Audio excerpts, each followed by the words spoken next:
नमस्कार।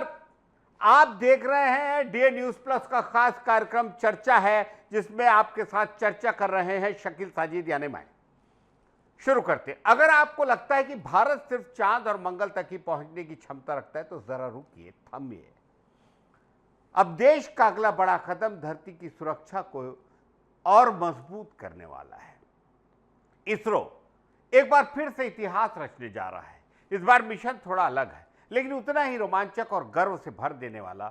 दरअसल इसरो 2 नवंबर को देश के इतिहास की सबसे भारी सैटेलाइट लॉन्च करने की तैयारी में जुटा है। इस सैटेलाइट का नाम है CMS-03, जिसका वजन करीब 4400 किलोग्राम है। यह सैटेलाइट भारत की समुद्री ताकत को नई ऊंचाइयों तक ले जाएगी और भारतीय नौसेना को ऐसा आसमान वाली साथी देगी जो समुद्र की गहराइयों से लेकर सीमाओं तक दुश्मन के हर हलचल पर नजर रखेगा। अब सोचिए, जब आसमान से कोई आग 24 घंटे समुद्र में झांक रही हो तो दुश्मन चाहे कितना भी चालाक क्यों ना हो, उसकी हर हरकत पकड़ी जाएगी। यही काम करने जा रही है ये CMS-03 सैटेलाइट, जिसे GSAT-7R के नाम से भी जाना जाता है। ये सैटेलाइट भारत की नौसेना के लिए कम्युनिकेशन और सर्विलांस हब की तरह काम करेगी। इसकी मदद से समुद्र में मौजूद जहाज़ों, पनडुब्बियों और बेस स्टेशनों के बीच लगातार और सुरक्षित संपर्क बना रहेगा। अब भारत की नौसेना को किसी भी संकट या दुश्मन की गतिविधि का पता लगाने में ज्यादा वक्त नहीं लगेगा। इस सैटेलाइट को लॉन्च करने की जिम्मेदारी इसरो के सबसे पावरफुल रॉकेट LVM-3 को दी गई है।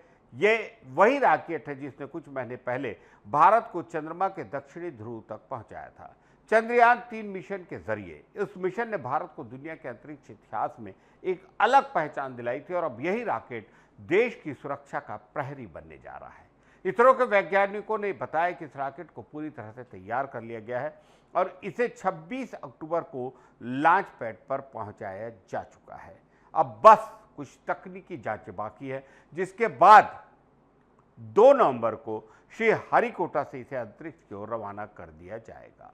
CMS-03 सैटेलाइट की सबसे बड़ी खासियत यह है कि यह एक मल्टी बैंड कम्युनिकेशन सैटेलाइट है। इसका मतलब है कि ये कई अलग अलग फ्रीक्वेंसी बैंड पर काम करती है, जिससे कनेक्शन मजबूत और तेज बनता है।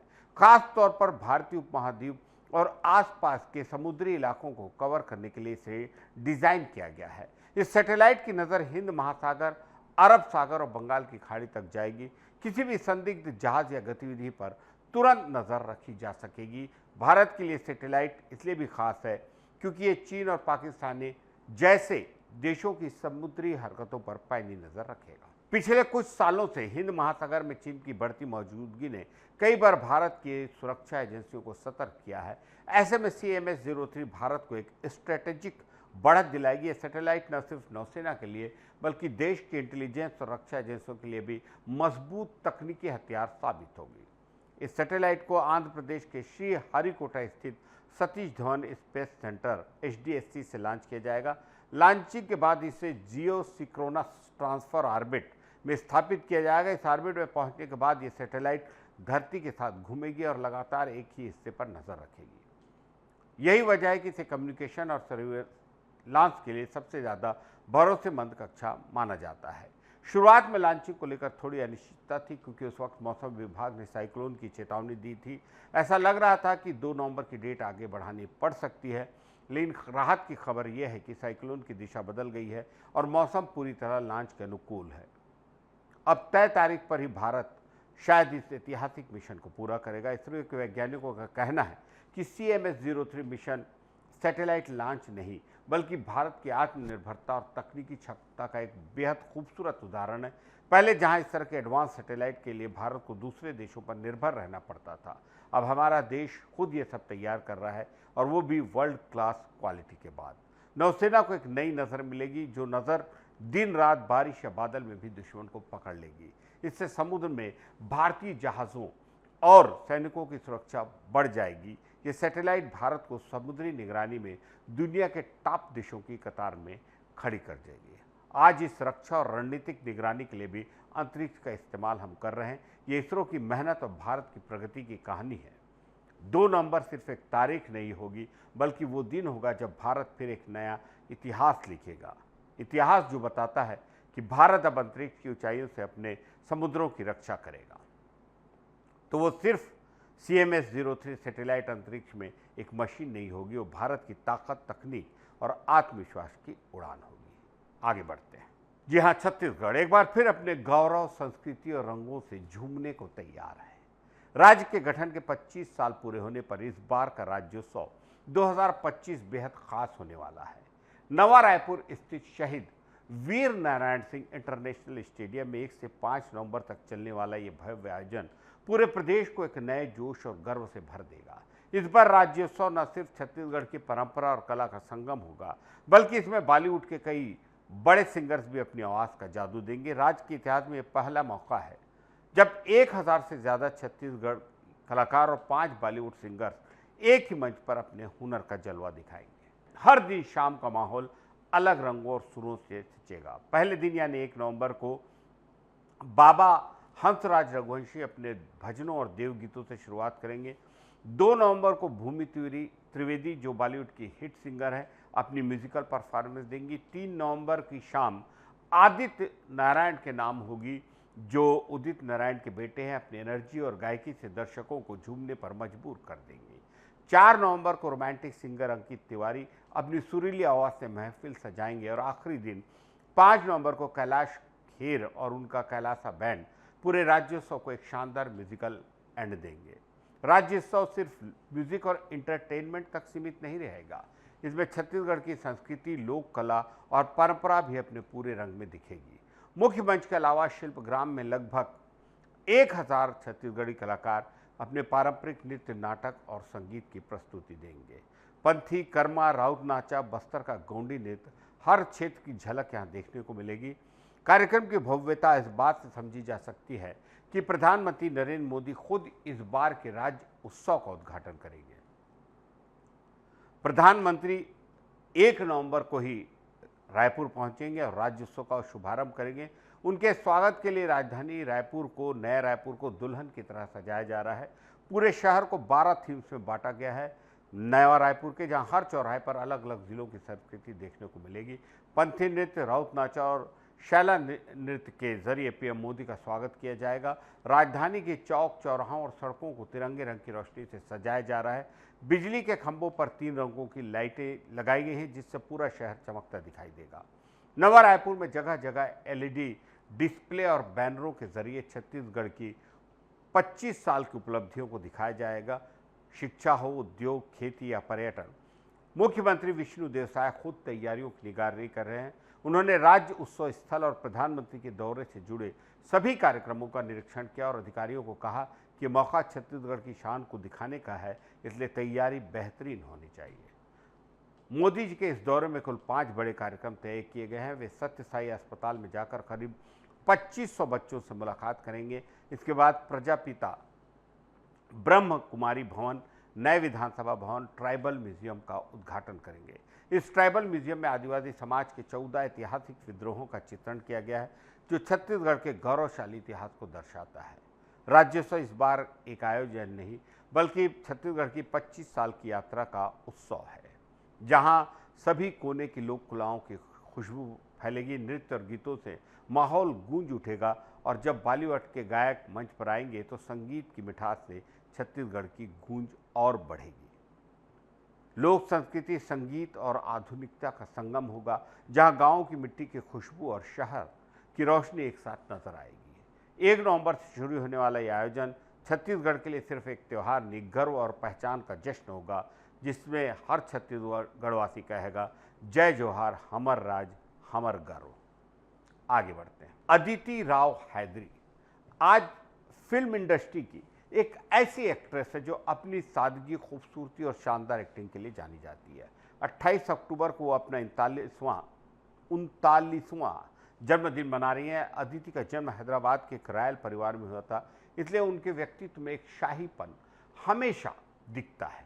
लेकिन उन्होंने कभी अपनी पारिवारिक पहचान पर भरोसा नहीं किया, बल्कि अपने दम पर इंडस्ट्री में नाम बनाया। उन्होंने साउथ फिल्मों से सफ़र शुरू किया और फिर धीरे धीरे बॉलीवुड में अपनी जगह बनाई। अदिति राव का फिल्मी सफ़र जितना दिलचस्प है, उनकी पर्सनल लाइफ भी उतनी ही चर्चाओं में रही है। बहुत कम लोगों को पता है कि अदिति ने सिर्फ एक नहीं बल्कि दो शादियां की हैं। उनकी पहली शादी तब हुई थी जब वो सिर्फ 23 साल की थी। उस वक्त उनका फिल्मी करियर शुरू भी नहीं हुआ था। उनकी पहली शादी सत्यदीप मिश्रा से हुई थी। अदिति और सत्यदीप की मुलाकात जब वो सिर्फ 17 साल की थी तब हुई थी। दोनों के बीच दोस्ती हुई, फिर प्यार हुआ और 2009 में उन्होंने शादी कर ली। लेकिन ये रिश्ता ज़्यादा वक्त तक नहीं चल सका। करीब 4 साल बाद यानी 2013 में दोनों का तलाक हो गया और अपनी अपनी राह पर चल पड़े। सवाल ये कि अदिति के पहले पति सत्यदीप मिश्रा कौन है, कहाँ हैं? तो बता दें कि सत्यदीप शुरू में एक्टिंग फील्ड से नहीं थे। उन्होंने अपनी पढ़ाई के बाद इंडियन रेवेन्यू सर्विस यानी IRS में नौकरी की थी। कुछ साल तक उन्होंने बहुत बतौर अफसर काम किया, लेकिन फिर उन्होंने उस नौकरी को छोड़ दिया क्योंकि उनका मन कला और क्रिएटिव काम में ज़्यादा लगता था। इसके बाद उन्होंने लॉ यानी वकालत की पढ़ाई की और कुछ वक्त तक वकील के तौर पर काम किया, लेकिन किस्मत को कुछ और ही मंजूर था। एक्टिंग की दुनिया में कदम रखना था। सत्यदीप ने अपनी एक्टिंग करियर की शुरुआत विज्ञापनों से की और धीरे धीरे फिल्मों और वेब सीरीज की तरफ बढ़े। उन्होंने Chillar party, no one killed Jessica जैसी फिल्मों में काम किया। इसके अलावा वो कई वेब शोज में भी नजर आए, जैसे इल्लीगल, मसाबा मसाबा, थिंकिस्तान और जहानाबाद लव एंड वार। उनके अभिनय की तारीफ भी हुई, लेकिन लाइमलाइट से थोड़ा दूर रहना पसंद करते थे। अदिति ने बाद में एक्टर सिद्धार्थ से शादी की। वहीं सत्यदीप ने भी अपनी लाइफ में नया सफर शुरू किया। 2023 में उन्होंने फैशन डिजाइनर मसाबा गुप्ता से शादी की। मसाबा बॉलीवुड की जानी मानी डिजाइनर है और एक्ट्रेस नीना गुप्ता और वेस्ट इंडीज के मशहूर क्रिकेटर विवियन रिचर्ड्स की बेटी हैं, ऐसा माना जाता है। अदिति की दूसरी शादी जो सिद्धार्थ हुई, दोनों की मुलाकात शूटिंग के दौरान हुई। धीरे धीरे दोनों के बीच अच्छी दोस्ती हुई। साल 2024 में दोनों ने शादी कर ली। दोनों बहुत खुश हैं। अक्सर सोशल मीडिया पर उनकी प्यारी तस्वीरें देखने को मिलती है। अदिति का फिल्मी कैरियर काफ़ी दिलचस्प रहा। उन्होंने बॉलीवुड में कदम दिल्ली 6 फिल्म से रखा, जिसमें अभिषेक बच्चन और सोनम कपूर लीड रोल में थे। भले ही अदिति का रोल छोटा था, लेकिन उनकी सादगी और नेचुरल एक्टिंग ने लोगों का ध्यान खींच लिया। इसके बाद वो मर्डर 3 में नजर आई, जिसमें उन्होंने रोशनी का किरदार निभाया था। इस फिल्म में उनका इमोशनल और दमदार अभिनय सबको पसंद आया।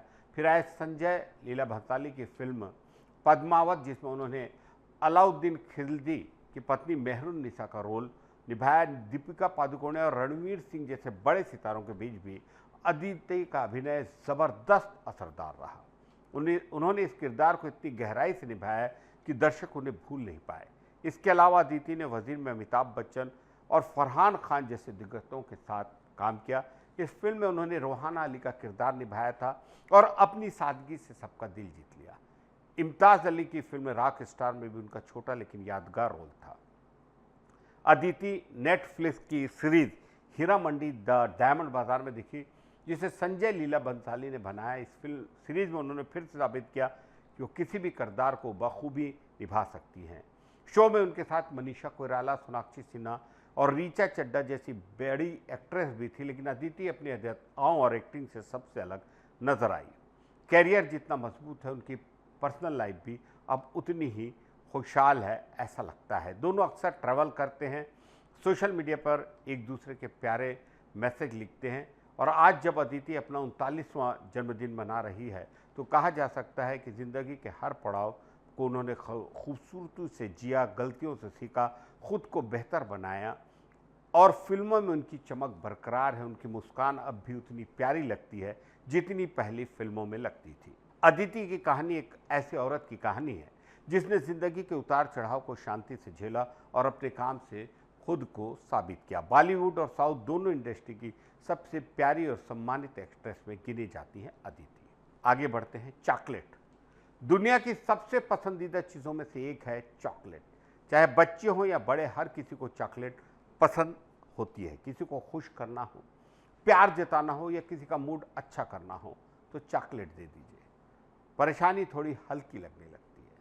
हर साल 28 अक्टूबर को नेशनल चॉकलेट डे के रूप में मनाया जाता है। इस दिन को मनाने का मकसद चॉकलेट से जुड़े उद्योगों को बढ़ावा देना और लोगों को इसके बारे में रोचक जानकारियां देना। आज मार्केट में चॉकलेट के कितने ही फ्लेवर और वैरायटी मिल जाती हैं। कोई क्रीमी टेक्सचर वाली पसंद करता है, किसी को नट्स और क्रंची वाली अच्छी लगती है, तो कोई डार्क चॉकलेट का शौकीन होता है। अब तो कस्टमाइज्ड चॉकलेट भी आने लगी जो फूलों और डिजाइनों के रूप में भी बनाई जाती है। चॉकलेट से जुड़ी कई ऐसी बातें हैं जो बहुत कम लोग जानते हैं। तो चलिए नेशनल चॉकलेट डे के मौके पर चॉकलेट से जुड़ी 10 मज़ेदार और दिलचस्प बातें। पहली और दिलचस्प ये कि भारत में चॉकलेट अंग्रेज़ों के ज़माने में आई। उस वक्त कोको की खेती सबसे पहले तमिलनाडु के कोटालाम इलाके में शुरू की गई। धीरे धीरे ये खेती दूसरे हिस्सों में फैल गई और भारत में चॉकलेट की लोकप्रियता बढ़ गई। दूसरी बात, चॉकलेट को कोको बीन से बनाया जाता है और कोको बीन के 3 टाइप होते हैं, क्रियोलो, फोरास्टरो और टिनेटारियो। इस बीन को अलग अलग जगहों पर उगाया जाता है और इनसे बनने वाली चॉकलेट का स्वाद और खुशबू अलग अलग होती है। तीसरी ये कि स्विट्जरलैंड दुनिया का वो देश है जहाँ सबसे ज़्यादा चॉकलेट खाई जाती है। वहाँ के लोग औसतन हर साल कई किलो चॉकलेट खा जाते हैं। इसके अलावा जर्मनी, ऑस्ट्रेलिया, बेल्जियम और आयरलैंड जैसे देश में भी चॉकलेट में का बहुत शौक है। चौथी बात, बहुत से लोग सोचते हैं कि चॉकलेट सिर्फ टेस्ट के लिए अच्छी होती है, लेकिन इसके अरोमा यानी खुशबू स्ट्रेस कम करने में मदद करता है। यही वजह है कि इसे मूड लिफ्टर भी कहा जाता है। पांचवी बात, चॉकलेट की शुरुआत प्राचीन मेसो अमेरिकन सभ्यताओं से मानी जाती है। हजारों साल पहले जब इसे खोजा गया था तब इसे खाने की चीज़ नहीं बल्कि एक ड्रिंक के रूप में पिया जाता था। कोको बीन्स को पीसकर उसमें पानी और मसाले मिलाकर पीते थे। छठी बात, द्वितीय विश्व युद्ध के दौरान चॉकलेट सैनिकों के राशन में शामिल था।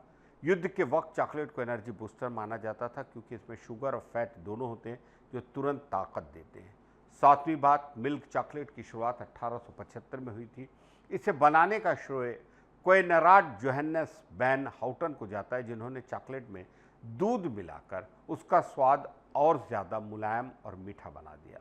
आठवीं बात, ब्रिटेन की पहली चॉकलेट फैक्ट्री 1847 में बनी थी जिसे जे.एस. फ्राई एंड सन्स ने शुरू किया। चॉकलेट की बिक्री इससे कुछ साल पहले यानी 1842 में शुरू हो चुकी थी। नौवीं बात, एज़टेक सभ्यता में कोको बीन्स को मुद्रा यानी पैसे की तरह इस्तेमाल किया जाता था। उस वक्त कोको बीन्स इतने कीमती मानी जाती थी कि लोग उससे चीज़ें खरीदते थे। वहीं माया सभ्यता में इसे देवताओं का भोजन कहा गया और आखिरी 10वीं बात, डार्क चॉकलेट को हेल्थ के लिए बहुत फायदेमंद माना जाता है क्योंकि इसमें एंटीऑक्सीडेंट्स होते हैं जो दिल और दिमाग दोनों के लिए अच्छे होते हैं। फिटनेस लवर इसलिए अक्सर डार्क चॉकलेट को अपनी डाइट में शामिल करते हैं। देखा आपने, चॉकलेट सिर्फ एक मीठी चीज़ नहीं, एक लंबा इतिहास, विज्ञान, संस्कृति से जुड़ी है। ये एनर्जी देने का काम करता है और अगली बार जब आप किसी को चॉकलेट दें या खुद खाएं तो याद रखिए ये सिर्फ एक ट्रीट नहीं बल्कि हज़ारों साल पुरानी परंपरा का हिस्सा है। डार्क चॉकलेट पसंद करते हैं या मिल्क वाली, बात तो एक है, ज़िंदगी थोड़ी मीठी होनी चाहिए और चॉकलेट से बेहतर मिठास भला क्या हो सकती है।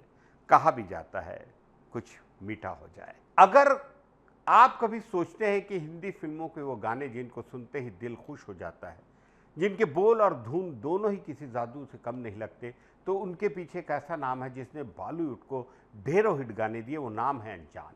जी हाँ, लालजी पांडे उर्फ अनजान। अनजान का जन्म 28 अक्टूबर 1930 को बनारस में हुआ। उन्हें शेर व शायरी का गहरा शौक था। बनारस की गलियों में घूमते घूमते वो अक्सर कवि सम्मेलनों और मुशायरों में हिस्सा लिया करते। उर्दू उनका ज़्यादा पेशा नहीं था लेकिन उन्होंने हिंदी पर हमेशा जोर दिया। अनजान साहब का करियर आसान नहीं था। 1953 में उन्होंने पहली बार गीत लिखे गोलकुंडा कैदी के लिए। उस वक्त उनकी मेहनत का फल जल्दी नहीं मिला। कई छोटी फिल्मों में काम लिया, कई बार असफल भी हुए। धीरे धीरे उनकी मुलाकात जी.एस. कोहली से हुई और फिर लंबे हाथ का गीत मत पूछ मेरा है कौन लोगों के दिल में उतर गया। फिर 1963 में प्रेमचंद की कहानी गोदान पर बनी फिल्म ने उनके कैरियर को नया मुकाम दिया। गीत चली आज गोरी पिया की नगरिया आज भी लोग याद करते हैं। अनजान और अमिताभ बच्चन की जोड़ी का जिक्र करना बहुत ज़रूरी है। 1976 में फिल्म में दो अनजाने का गीत लुक छिप जाओ ना हिट हुआ और उसके बाद अनजान ने अमिताभ पर कई हिट गाने दिए। बरसों पुराना ये याराना, पल भर में क्यों टूटा और मुकद्दर का सिकंदर का रोते हुए आते हैं सब, हंसता हुआ तू जाएगा और ओ साथी रे तेरे बिना भी क्या जीना जैसे गीत आज भी लोगों की ज़बान पर हैं। उनके पसंदीदा संगीतकार थे कल्याण जी, आनंद जी। उनके संगीत निर्देशन में उनके गीतों ने अलग ही पहचान बनाई।